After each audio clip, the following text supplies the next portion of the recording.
João capítulo 21, texto belíssimo. Texto que fala sobre redenção, reconciliação, fala sobre perdão. É um texto que pertence aí à sessão posterior à ressurreição de Cristo. Então os acontecimentos aqui são da mais elevada importância para a gente. Olha como é que o texto começa. Diz assim: depois disso, Jesus apareceu novamente aos seus discípulos à margem do mar de Tiberíades. Algumas pessoas falam sobre o livro de João, que é um dos livros mais interessantes do Novo Testamento. Para você ter uma noção, os demais evangelistas que falam sobre o evangelho, Mateus, Marcos e Lucas, eles ganham um nome dentro da teologia que os identifica. São os evangelhos sinóticos, porque eles têm similaridade, eles têm muita proximidade narrativa quanto à sequência dos eventos, quanto aos eventos escolhidos para serem narrados e tudo mais. João, coitado, fica sozinho, ele não entra no grupo da galera, ele não está na galera. Os três primeiros são esses evangelhos similares, sinóticos, e o João não está na categoria, ele é diferentão mesmo, é diferente, completamente diferente. A estrutura narrativa dele é diferente. Existem episódios que são narrados exclusivamente em João, e não são poucos, né? Muitos episódios que João escolhe narrar, você não vai ter rastro de narrativa sobre esse episódio em Mateus, ou Marcos, ou Lucas, para fazer comparação, não tem. Portanto, ele é o diferentão mesmo, né? E quanto à sua estrutura narrativa, João tem um apelo poético absurdo, é um apelo poético absurdo, e eu penso que narrar essa reconciliação entre Pedro e Jesus, que nós vamos entrar, não sei se você já entendeu isso, nós vamos entrar naquele texto famoso: Pedro, tu me amas, beira-mar, fogueirinha, peixe, Jesus dialogando com Pedro, Pedro, tu me amas, e ali acontecendo aquele processo de restauração do ministério e da vocação de Pedro, né? Então, eu acho curioso demais que João narre isso, quase que fazendo uma ponte perfeita entre o primeiro momento em que Jesus chama Pedro e agora, quando Jesus restaura Pedro. João escolhe fazer isso, porque para João isso é poético, para João isso tem um apelo poético. João identifica isso, imagino eu, suponho eu, João identifica isso. Não, gente, o povo tem que saber que Deus está escrevendo um roteiro, não é possível, porque veja que perfeição. No mar de Tiberíades, de novo, junto ao mar de Tiberíades, outra vez, do mesmo jeito. Deus só pode ser um roteirista, não é possível, um romancista da mais alta categoria, é impressionante. Então, acredito eu que, como ele, ao longo do livro todo, tem em sua escrita um apelo poético quanto aos símbolos, às imagens, às metáforas, quanto às rimas e toda a estrutura narrativa dele. Eu não acho que foi ponto sem nó. Falar assim: peraí, com relação à restauração de Pedro, eu vou fazer uma conexão com o primeiro chamado dele. Quem lê vai entender do que eu estou falando, quem lê vai entender a referência. E aí ele começa dizendo: depois disso apareceu novamente aos seus discípulos. Outra coisa curiosa a se dizer de antemão, só a nível de curiosidade, não é mesmo? É que muitos intérpretes das Escrituras, muitos estudiosos vão entender que a escrita joanina termina no capítulo 20, que João escreveu exclusivamente até o capítulo 20, e que o capítulo 21, portanto, seria um anexo de um outro autor, que foi colocado ao final do livro de João. Tem muita gente grande que defende isso. É possível, mas a maior parte ainda vai continuar com a ideia de que João continuou escrevendo. Quem diz que ele escreveu apenas até o capítulo 20, diz isso porque percebe uma conclusão perfeita no capítulo 20. João quase que amarra de laço, deixa um lacinho amarrado assim, um cheirinho de limão, coisa perfeita, negócio prego batido e ponta virada. E aí, do nada, parece um pós-crédito, parece uma espécie de pós-subscrito, que é o capítulo 21, parece um anexo mesmo. Então, agora, veja, eu ainda fico ao lado da maioria, que vai dizer que é a escrita joanina. Quem vai dizer que é a escrita joanina vai apelar para duas coisas. A primeira é a similaridade da estrutura narrativa. Não, esse cara que escreveu o capítulo 21 aqui, certamente é o mesmo poeta que escreveu no princípio era o verbo, e o verbo estava com Deus. Não tem condições, é ele, é a mesma pessoa. E outra coisa vai ser dita também, que certamente João visava redimir a figura apostólica de Pedro, porque Pedro foi aquele que negou a Jesus. Pedro foi aquele que fugiu de maneira muito escandalosa de Jesus, né? Que é uma coisa curiosa também, né? A gente, na nossa cabeça, ficou registrada essa imagem, né? De que Pedro é o grande traidor do bando. Pedro é como os demais. Meus irmãos, não existe discípulo de outra qualidade senão aquela, ruim. Todos os discípulos fugiram, todos. Você sabia disso? Porque tem gente que fixa muito naquela imagem da crucificação, na qual temos Maria, a outra Maria e João, o discípulo amado ali no pé da cruz, como se João tivesse uma resistência que os demais não tiveram. Não é bem assim. Se você olhar mais atentamente as 4 narrativas da crucificação, você vai perceber que todos fugiram. Agora João foi o primeiro a retornar. E aqui nós estamos lendo o retorno de Pedro, porque é importante fugir. Fracassar é importante. Dentro da proposta da redenção, o fracasso pertence a essa equação. Uma equação misteriosa, mas ele diz sobre isso: Jesus, eu não vim para os que conseguem, eu vim para quem fracassa, eu vim para o fraco, eu vim para o trêmulo, eu vim para o que não possui nenhuma justiça própria, porque está esvaziado de riqueza espiritual, o que não tem um caixa para recorrer, o que não pode pagar. Eu vim para esse, eu vim para, porque os sãos não precisam de médico.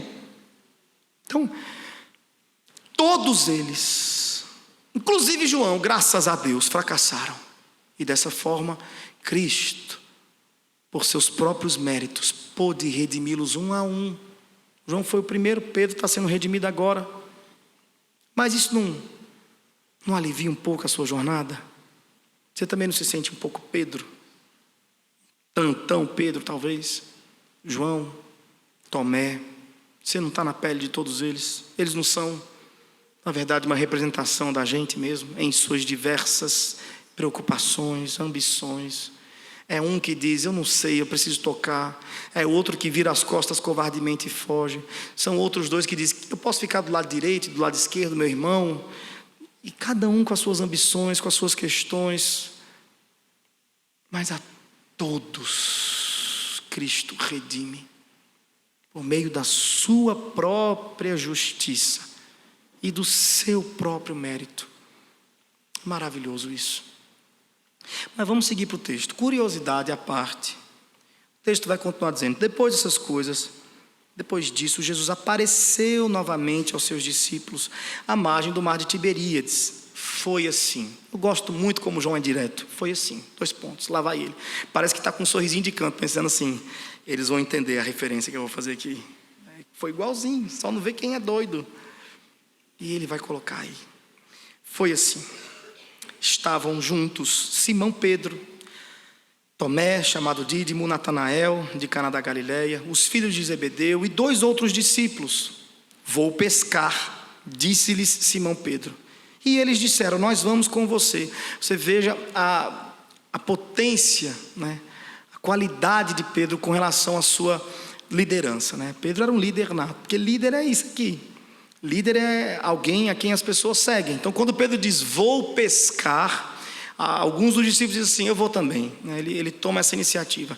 O que é absolutamente trágico, meus irmãos, esse vou pescar é de uma tragédia absurda.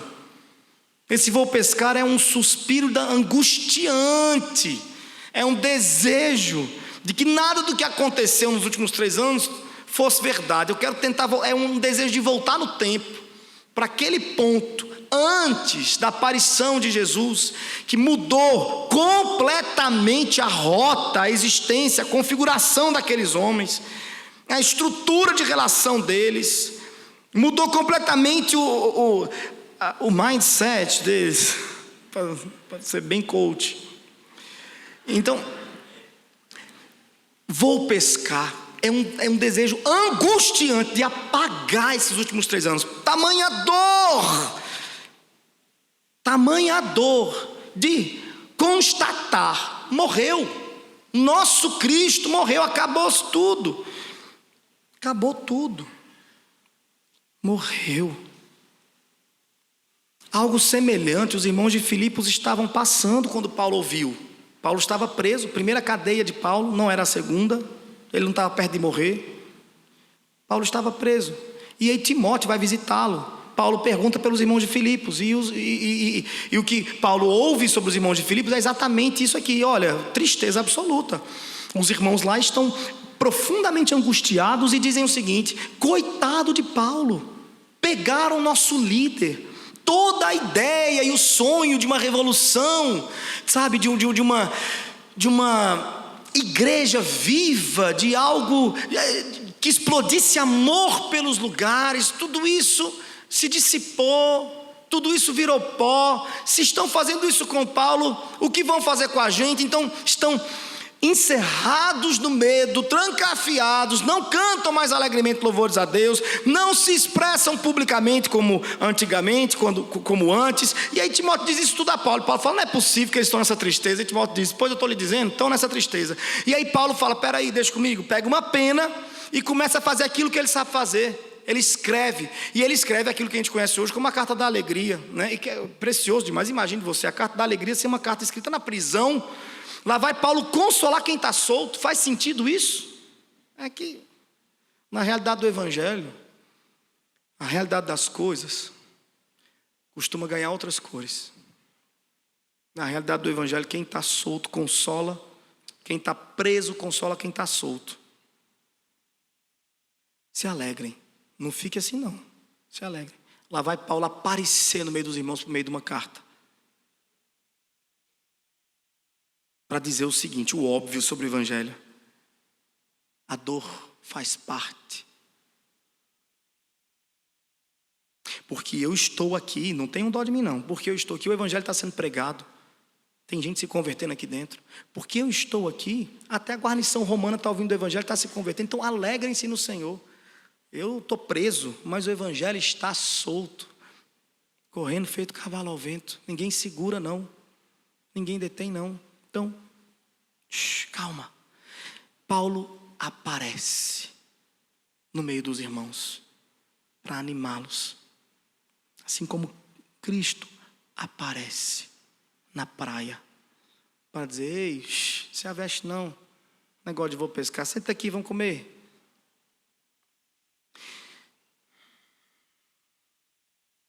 Eles foram e entraram no barco com essa angústia.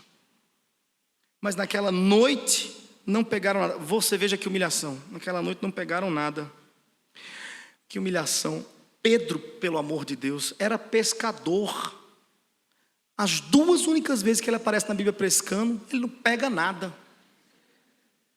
Mas meu Deus do céu, Deus não respeita Pedro definitivamente.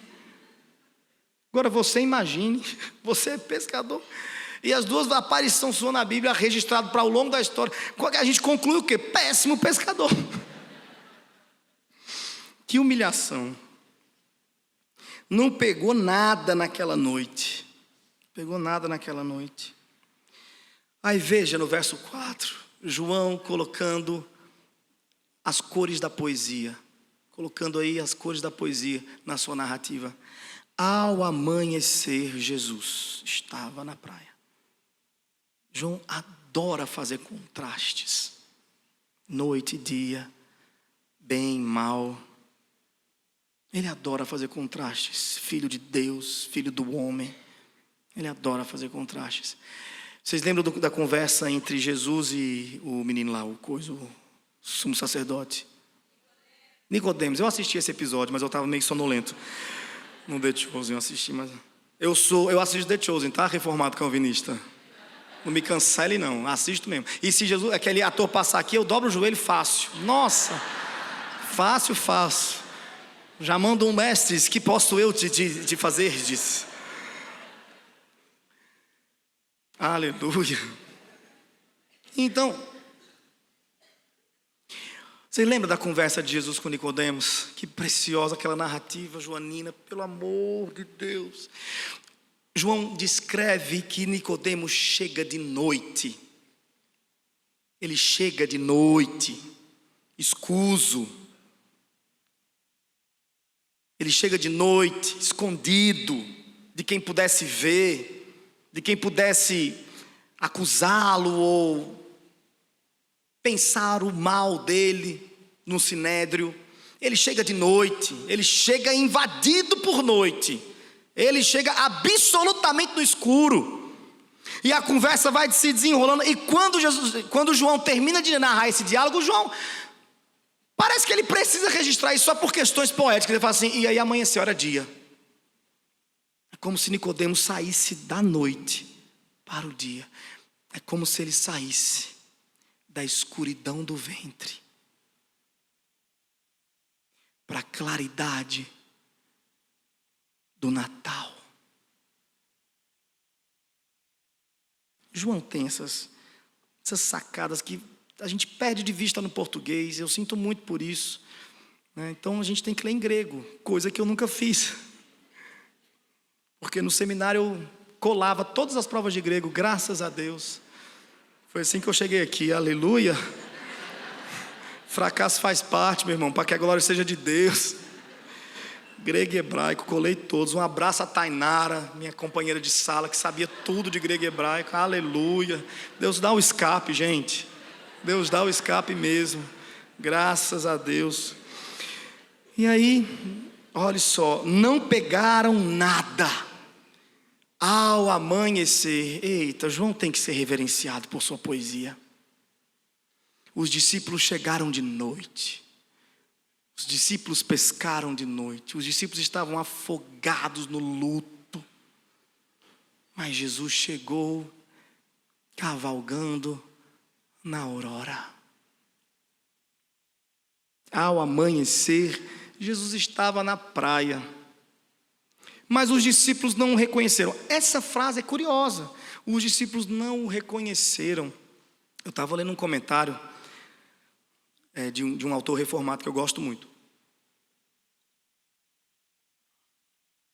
que eu não vou dizer o nome porque eu vou criticá-lo, amém, irmãos? E eu critico com maior, assim, tranquilidade, porque é o seguinte: eu sou do terreno reformado, eu sou calvinista, gente. Abrindo um parênteses dentro do parênteses, eu estava viajando semana passada com um amigo nosso, lá da nossa igreja local. A gente estava viajando, e ele não é calvinista, ele é arminiano. Ele divide o púlpito comigo, lá na nossa comunidade local. Eu prego calvinismo no domingo, no seguinte ele prega arminianismo, e a gente, glória a Deus, vai seguindo. Brincadeira, a gente prega o evangelho, a gente não prega teologia não. Enfim, mas ele estava no carro comigo viajando e falou assim: Marco, como é que você sabe que uma pessoa é calvinista? Eu falei: rapaz, eu tenho algumas respostas, mas eu não sei qual que é exatamente a intenção da pergunta, né? Eu falei: não sei não, como? Aí ele respondeu assim: ele vai dizer. Só isso mesmo. KKKKK. Obrigado.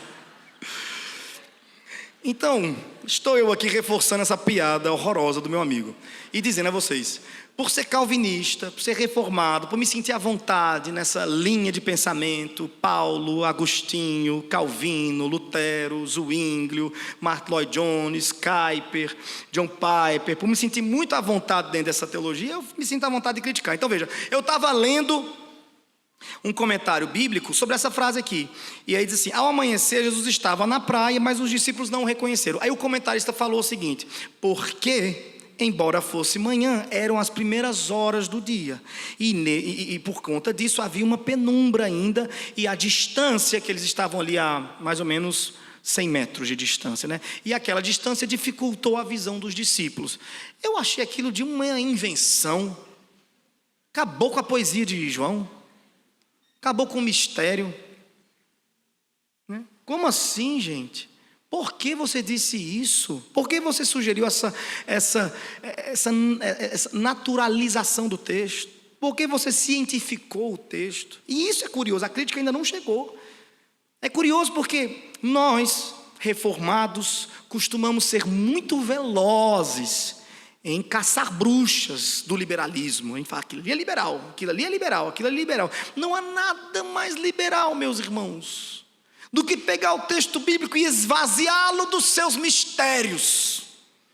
Isso era o que fazia Teilhard de Chardin, por exemplo, teólogo liberal, cientificista, que gostava de dizer, não é que Jesus ressuscitou, seria ridículo, seria misterioso demais, é que cada vez que os apóstolos pregavam, ressuscitava no coração do povo.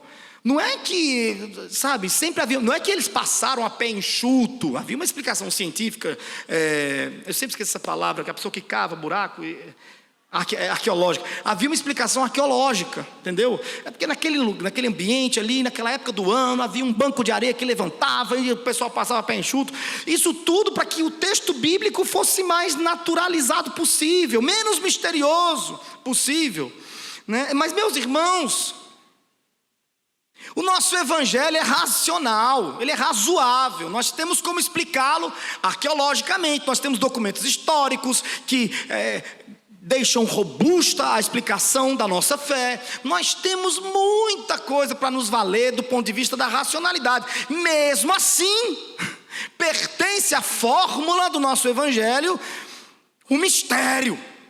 O mistério pertence ao evangelho. Tem coisa que é mistério, e a gente, dentro dos mistérios que Deus coloca nas escrituras, nós precisamos nos comportar, aprender muito com os nossos irmãos pentecostais. Porque quando nossos irmãos pentecostais estão diante de um mistério, sabe o que eles dizem? É mistério. E a gente perde a capacidade de nos assombrar. Meu Deus do céu, a beleza do assombro. Primeira vez que uma criança vê um trovão estourar no céu, uma grande tempestade invadir a casa. Primeira vez que voa no avião. Eu lembro meu filho, primeira vez que voou no avião com a gente, ele tinha, sei lá, uns 4, 5 anos, eu não me lembro exatamente.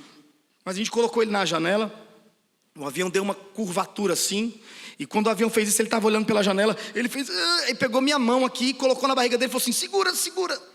Aí eu falei, agora está seguro. Relaxa, não vai acontecer nada não, mas não.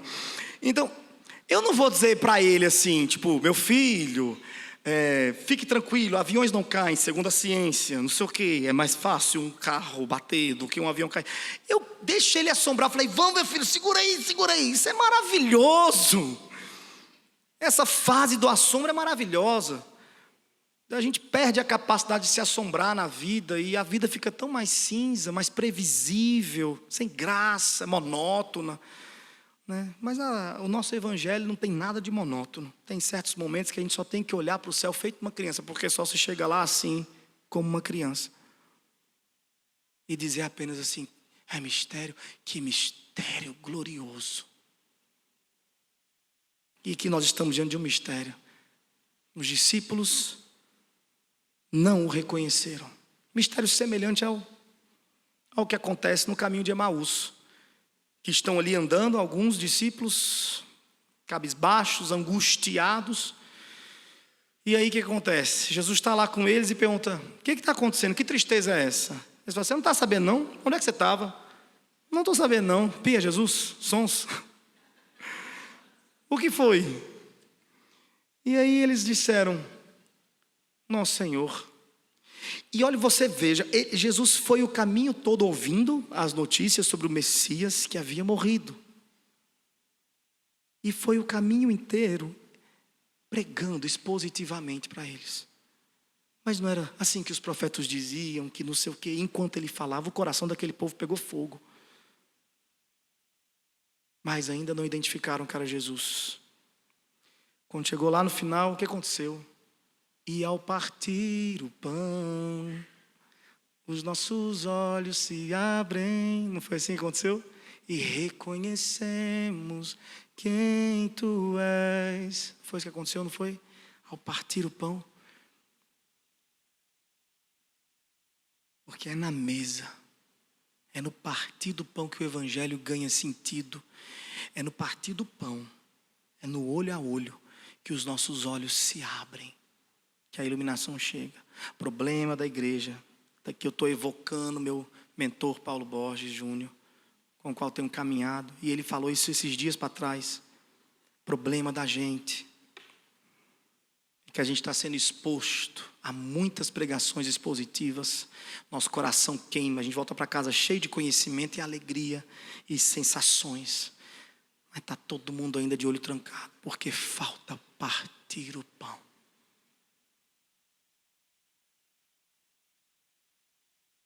Toda pregação expositiva que um dia já lhe queimou o coração, não vai fazer sentido do ponto de vista da sua iluminação, enquanto você não sentar com seu irmão e ao invés de olhar para a nuca dele, olhar nos olhos.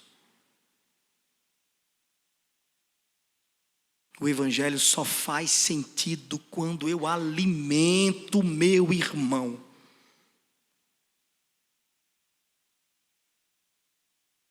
Pensou? Jesus pregando expositivamente, o maior pregador que já existiu. E o povo ouviu, queimou o coração, mas não converteu. Será que esse é o nosso caso? A gente ouvindo pregação expositiva, uma atrás da outra, o coração queimando, mas sem converter. Vivendo uma vida egoísta, egocêntrica, isolada, entre iguais, sem sentar no chão com o diferente, sem acolher os frágeis pecadores, os diversos, que a gente pode chamar de qualquer nome, mas ele chama de filhos e filhas.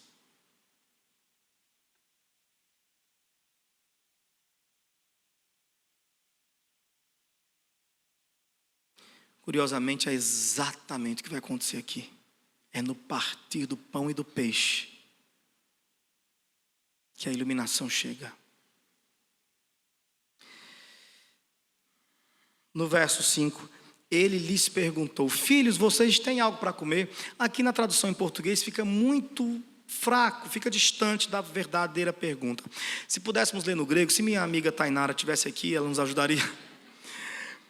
Se pudéssemos ler no grego, a melhor tradução para essa pergunta seria a seguinte, é porque essa pergunta ela foi feita na negativa, como se o indivíduo que pergunta, o interlocutor, estivesse perguntando na certeza da negativa. Então seria algo mais ou menos assim: vocês não têm nada para comer aí não, né? Não tem nada aí não, né? Então não é uma pergunta como quem não sabe a resposta, é uma pergunta como quem sabe exatamente o que está acontecendo lá. E é negativo, eu estou ligado, porque ele tinha pão ali. Vocês não têm nada para comer aí não, né? Essa é a pergunta. E aí os discípulos respondem: não. E ele disse no verso 6: lancem a rede do lado direito do barco e vocês encontrarão. Ponto. E aí João vai direto para o assunto. Eles lançaram. João não perde tempo com elucubrações, mas eu perco. Imagine, eu acredito que eles estavam ali, recolhendo as coisas, chegando perto da beira da praia, e aí Jesus ali grita: nada, nadinha aí. Os discípulos: não. Joga do lado direito, vocês vão ver, vai ter. Joga do lado direito. Aí eu imagino que eles deram uma congelada, se entreolharam, como quem diz: a gente já viveu isso uma vez. Quando você está de luto, isso acontece. Você está nos primeiros dias depois da perda. Às vezes uma frase que alguém fala, que era uma frase muito utilizada pela pessoa que você amava, pessoa querida que partiu, ou uma música que toca no meio da rua, lhe paralisa, lhe congela. Você sabe que aquela pessoa não está ali, mas é quase como se você pudesse abraçá-la. Não é assim, não é? Eu imagino que foi exatamente isso que aconteceu. Estão ali, joga do outro lado.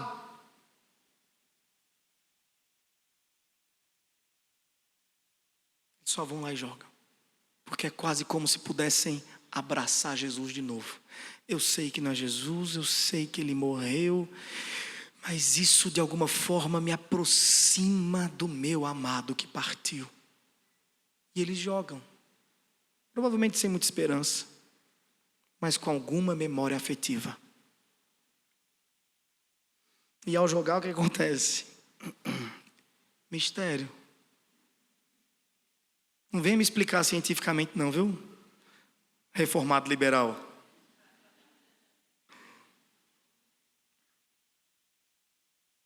Eles lançaram e não conseguiam recolher a rede, tal era a quantidade de peixes. E é aí que o discípulo a quem Jesus amava disse a Pedro: é o Senhor. Quase um sussurro enquanto puxa a rede: é Ele, é o Senhor. E aí Pedro, com toda a sua efusividade, porque Pedro é como os demais, sente como os demais, mas se expressa de forma muito peculiar. Pedro, com toda a sua efusividade, veja o que vai acontecer. É o Senhor. Simão Pedro, ouvindo dizer isso, vestiu a capa, pois havia tirado, e lançou-se ao mar. Que cena belíssima, dramática, narrada por João aqui.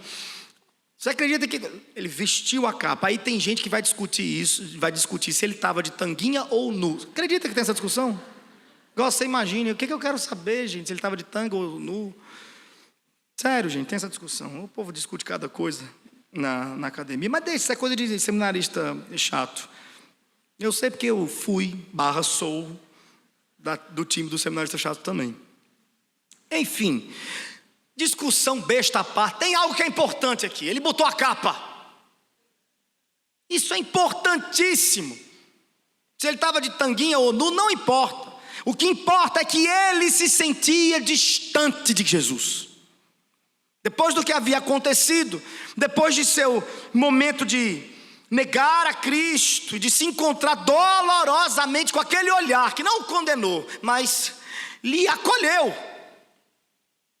Porque Jesus não se surpreende com as nossas falhas. Meus irmãos, quem há de surpreender a Jesus?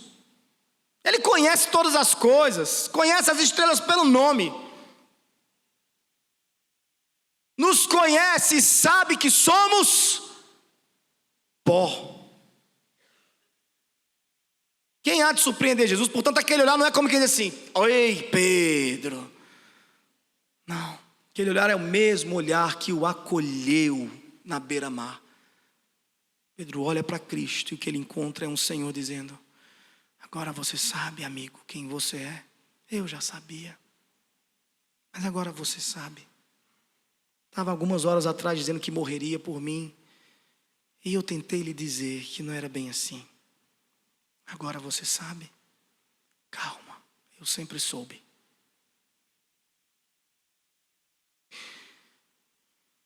Ele põe a capa, que é uma atitude burocrática. Ele não se sente à vontade. Ele acredita que tem algo para resolver com Jesus e que é uma conversa séria. Ele põe a capa e nada até Cristo, com a mesma energia com a qual o filho mais novo escreve um discurso, constrói uma fala e volta para o seu pai.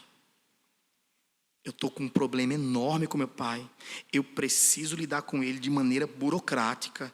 A gente precisa colocar pingos nos is. Não tem pingo no i para colocar não, em nada não. Deus, o pai, vamos colocar na figura da parábola. O pai é pai.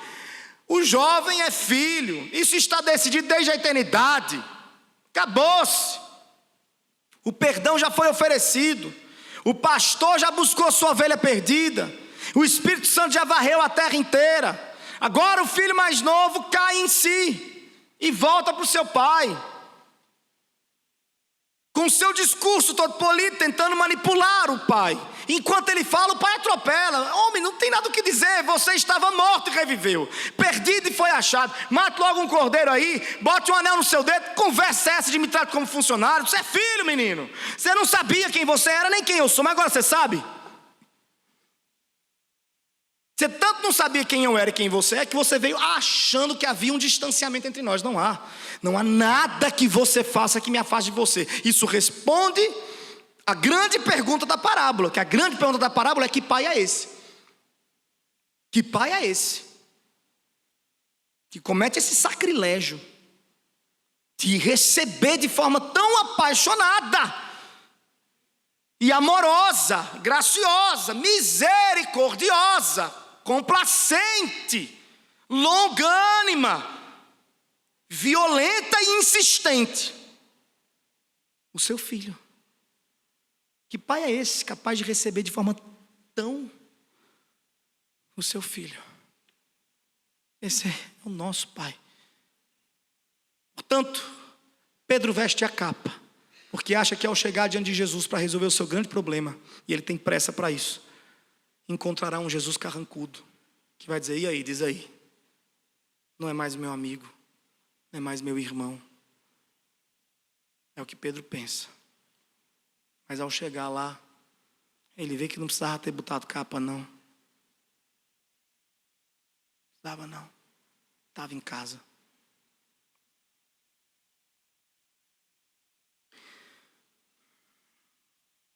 Os outros discípulos vieram no barco, arrastando a rede cheia de peixes, pois estavam apenas a cerca de 90 metros da praia. Quando desembarcaram, viram ali uma fogueira, peixes sobre brasas e um pouco de pão. Disse-lhes Jesus: tragam alguns dos peixes que acabaram de pescar. Simão Pedro entrou no barco e arrastou a rede para a praia. Ela estava cheia, tinha 153 grandes peixes. Embora houvesse tantos peixes, a rede não se rompeu. Jesus lhes disse: venham comer. Nenhum dos discípulos tinha coragem de lhe perguntar: quem és tu? Sabiam que era o Senhor. Jesus aproximou-se, tomou o pão, o deu a eles, fazendo o mesmo com o peixe. E essa foi a terceira vez que Jesus apareceu aos seus discípulos depois que ressuscitou dos mortos. Não tem mais o que dizer não, agora é só partir o pão. Os discípulos não tinham pergunta nenhuma para fazer. Pedro chegou lá todo burocrático, um paletó igual ao meu. Descobriu que estava entre amigos. Descobriu no olhar de Cristo que estava tudo certo, desde a eternidade. Estava tudo certo. A conversa vai acontecer, mas depois de comer. Depois da gente comer, a gente conversa. E não é como você acha, não. Eu só quero fazer um comentário sobre esse venha comer. Como é que é o nosso comportamento diante de quem nos fere? Como é que tem sido o nosso comportamento diante de quem nos desafia? Diante de quem nos estica para os nossos limites? Como é que tem sido o nosso comportamento? Eu evoco aqui a imagem do apedrejamento de Estevão. Ali nós temos Estevão defendendo um ideal, e por conta do seu ideal está disposto a morrer. E ali nós temos Saulo defendendo um ideal, e por conta do seu ideal ele está disposto a matar. Qual dos dois é você na defesa do Evangelho? Quando você se levanta para defender valores, princípios, verdades, Deus. Que arrogância defender Deus, né, gente? É quando você se levanta em favor de tudo isso, você se levanta disposto a morrer, ou você se levanta disposto a matar? Quando você se encontra com seus irmãos, você vai como quem persegue o errado ou como quem recebe o ferido? Você vai para matá-lo ou você vai para servi-lo? Você oferece pão ou escorpião? Quem é você nessa cena?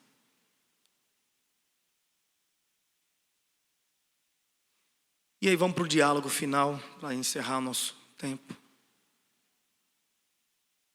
Depois de comerem, Jesus perguntou a Simão Pedro: Simão, filho de João, você me ama mais do que estes? Disse ele: sim, Senhor, tu sabes que te amo. Disse Jesus: cuide dos meus cordeiros. Novamente Jesus disse: Simão, filho de João, você me ama? Ele respondeu: sim, Senhor, tu sabes que te amo. Disse Jesus: pastorei as minhas ovelhas. Pela terceira vez ele lhe disse: Simão, filho de João, você me ama? Pedro ficou magoado por Jesus lhe ter perguntado pela terceira vez: você me ama? E lhe disse: Senhor, tu sabes todas as coisas e sabes que te amo.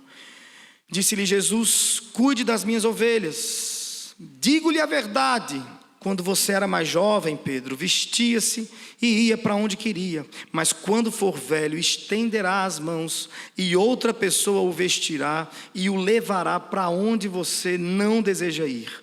Jesus disse isso para indicar o tipo de morte com a qual Pedro iria glorificar a Deus, e então lhe disse: siga-me. Eita, João, não é possível não.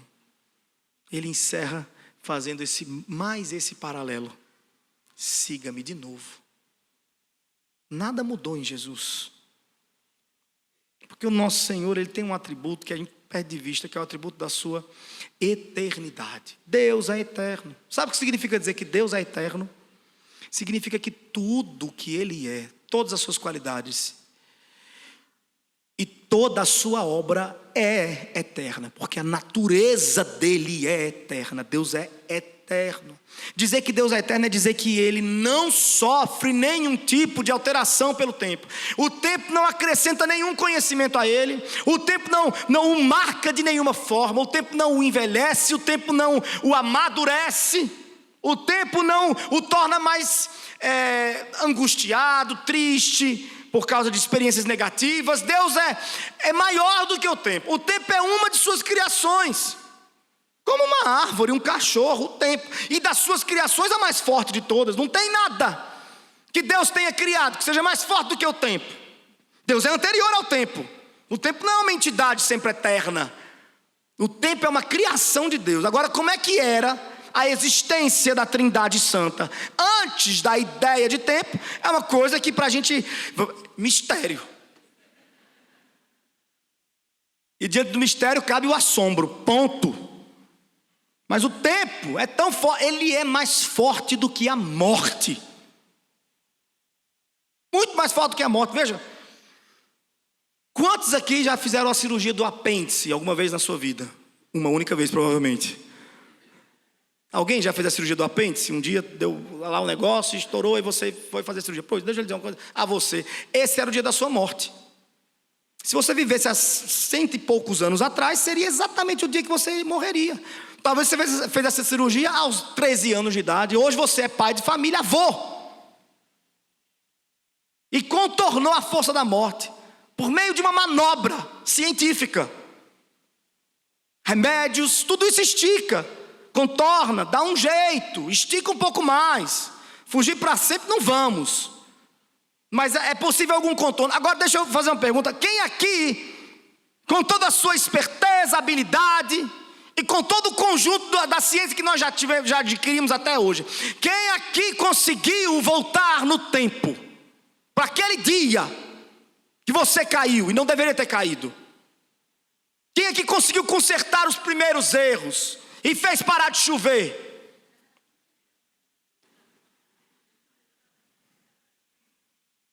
Quem aqui, com toda a sua sabedoria, conseguiu adiantar 1 minuto da sua existência? Ninguém mexe na entidade tempo. Pense numa criação forte de Deus, que como toda a criação foi atingida pelo pecado também. O tempo, hoje, que é essa máquina de moer a gente, de produzir ansiedade, esse tic-tac do relógio que massacra a nossa alma e que nos coloca diante da realidade inequívoca da morte, do envelhecimento, da perda da virilidade.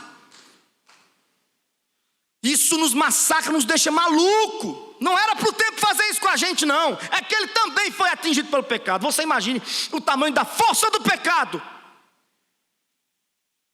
Até o tempo se transformou numa máquina de moer gente. O tempo que provavelmente, quando tudo for restaurado, não servirá para outra coisa, senão para nos fazer deleitar pelos séculos dos séculos dos séculos dos séculos em conhecer o Senhor, explorar toda a qualidade do seu ser pelos séculos dos séculos dos séculos dos séculos.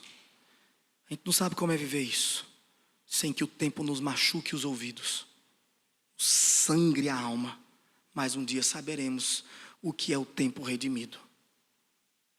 Nada disso tem a ver com nada da pregação. Eu não sei nem onde é que eu estou. Perdi foi tempo.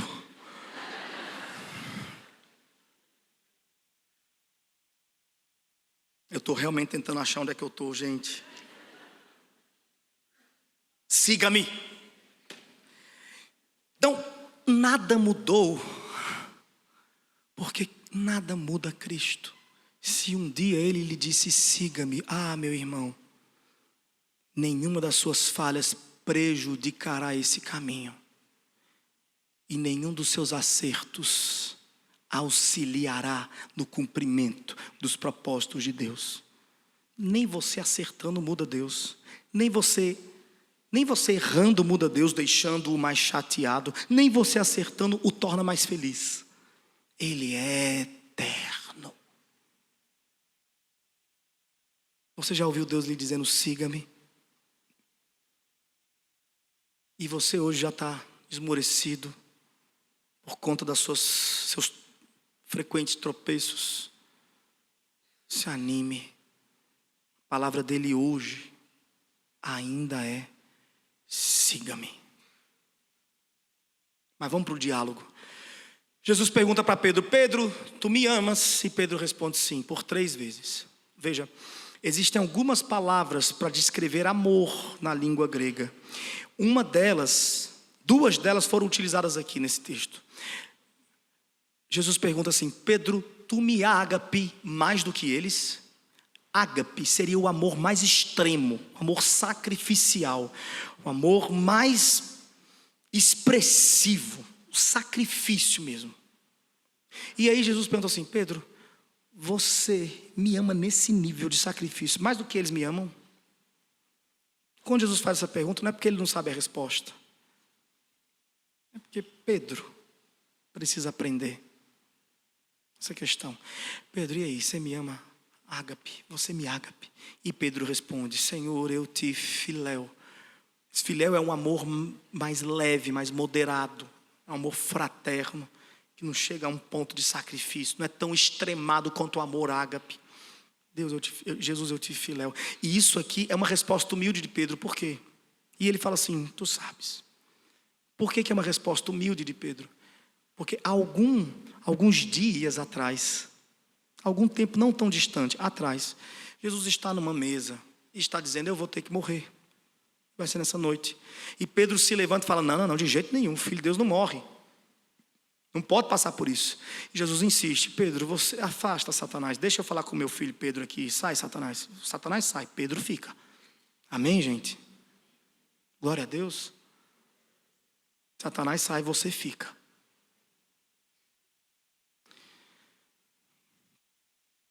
E ali naquela mesa, Jesus instrui, Pedro, é necessário. E aí o que Pedro fala? Então eu morrerei com você, ágape. Então eu morrerei com você. O aroma do vinho estava ainda na boca de Pedro. Tinha migalha de pão ainda por ali. Quando ele disse, não o conheço. E agora, pula a cena para lá e Jesus olha para Pedro e fala, e aí Pedro, e aí?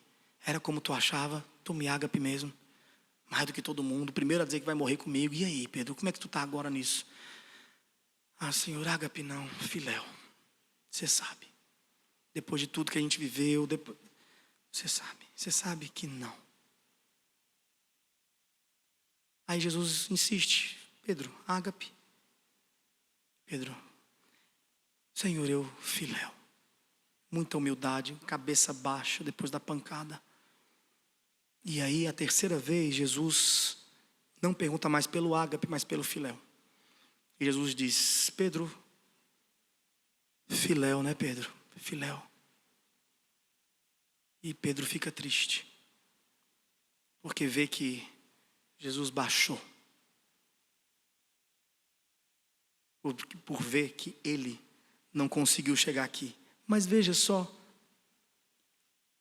o Evangelho é isso. O Evangelho não é o homem chegando até o patamar de Cristo. O nome disso aqui é religião. O Evangelho é Cristo nos mostrando que a gente é incapaz. E por isso, Ele vem até nós. Mas não para outra coisa, senão para nos carregar até o lugar que a gente jamais chegaria sozinho. E é o que vai acontecer. Aí Jesus vai dizer: ô Pedro, quando você era criança, você fazia o que queria, ia para onde queria, vivia essas fantasias. Eu vou morrer por você, eu sou um herói. E você botava a capa, se fingia de herói, né, Pedro? Isso aí, essa fala sua lá na ceia, era quando você era criança. Criança faz esse tipo de coisa, mas você viu que não dá. Com a nossa força, a criança descobre que não dá para voar, que não dá para fazer coisas extraordinárias. Não, ninguém é herói. A criança descobre isso. Mas Pedro, quando você for velho, não vai ser você que vai fazer, nem vai dizer nada. Alguém vai te levar até o seu destino. E Cristo, segundo João, está fazendo referência à morte dele. O que acabou de acontecer aqui, minha gente? Veja que beleza! Pedro diz: eu vou morrer por ti. Fracassa. Jesus no diálogo mostra para Pedro: Pedro, você não consegue. Eu baixo aqui até onde você está e calma. Lá para frente, Pedro, você vai chegar onde você disse criança que chegaria, morreria por mim, mas não vai chegar por esforço próprio, por qualidade, não vai chegar por decisão, não vai chegar porque quis, não vai chegar porque pode nada, porque você já viu agora, né, Pedro, que você não pode nada. Sim, Senhor, tu sabes, todo mundo sabe, todo mundo viu, que vergonha. Aí Jesus fala: calma, calma, alguém vai te levar lá. Esse é o Espírito Santo. Tudo que se faz na fé se faz no crédito da divindade. É Deus que nos leva. Qual é a glória de morrer como Cristo crucificado? Qual a glória que eu poderia ter nisso? Se eu chegar a um ponto desse heróico, é porque Cristo me carregou. Meus méritos não me levam para isso, não.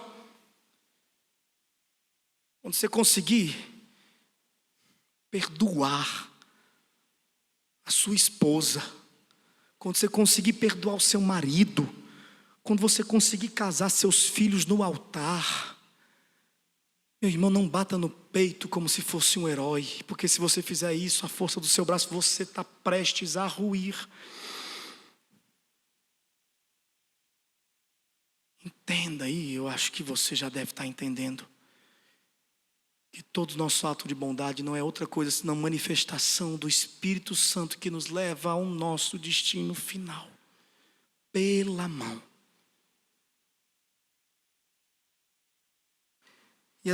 E aí, para terminar os comentários, a resposta de Jesus: apacenta minhas ovelhas, alimenta.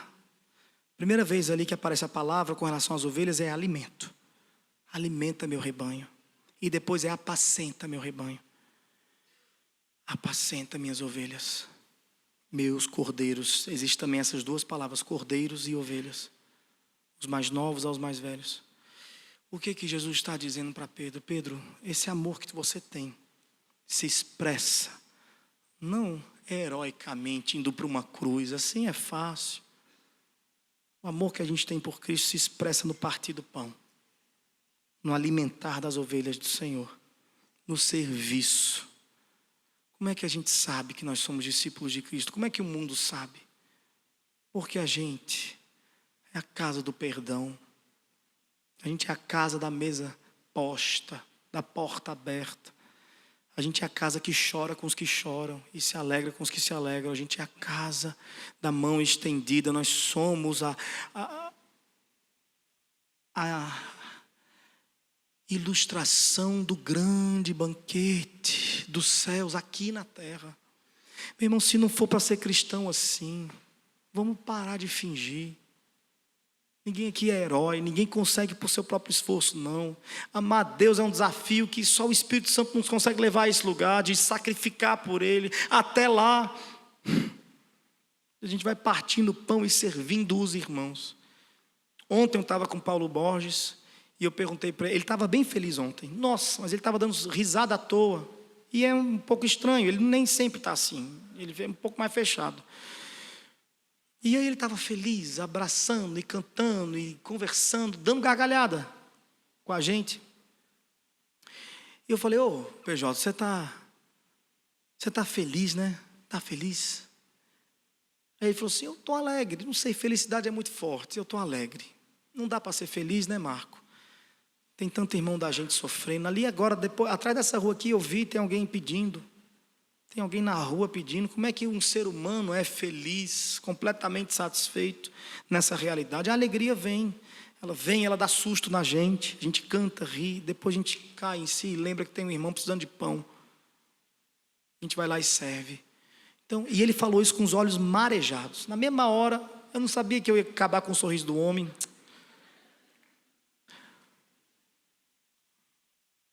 Meu irmão, teste seu cristianismo na mesa. Chama para comer um peixe, um pão, perdoe. Desista do seu heroísmo infantil, de querer se sacrificar. Entenda que toda vez que você tentar isso, é baque. O final é não conheça esse aí não. Você vai negar o evangelho de várias formas. Toda vez que você arrogar para si o heroísmo de salvar Deus, é baque. A queda é grande.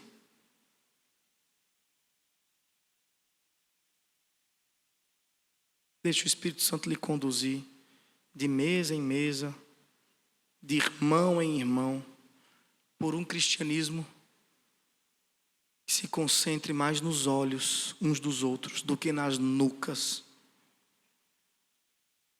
Amém, irmãos? Deus abençoe vocês. Cantar uma canção. Enquanto a gente canta, você vai pedir para o Espírito Santo completar essa obra. Esse texto é belíssimo, é Bíblia. Peça aí para o Espírito Santo lhe mover o coração, lhe convencer do pecado, da justiça, do juízo. Pregador nenhum faz isso, a gente prega expositivamente, mas para iluminar seus olhos, só Cristo faz isso, partindo o seu pão. Talvez você não seja nem iluminado hoje, mas quando você chegar em casa, que for jantar, tudo vai fazer sentido. Então feche seus olhos aí, deixe o Espírito Santo ministrar no seu coração.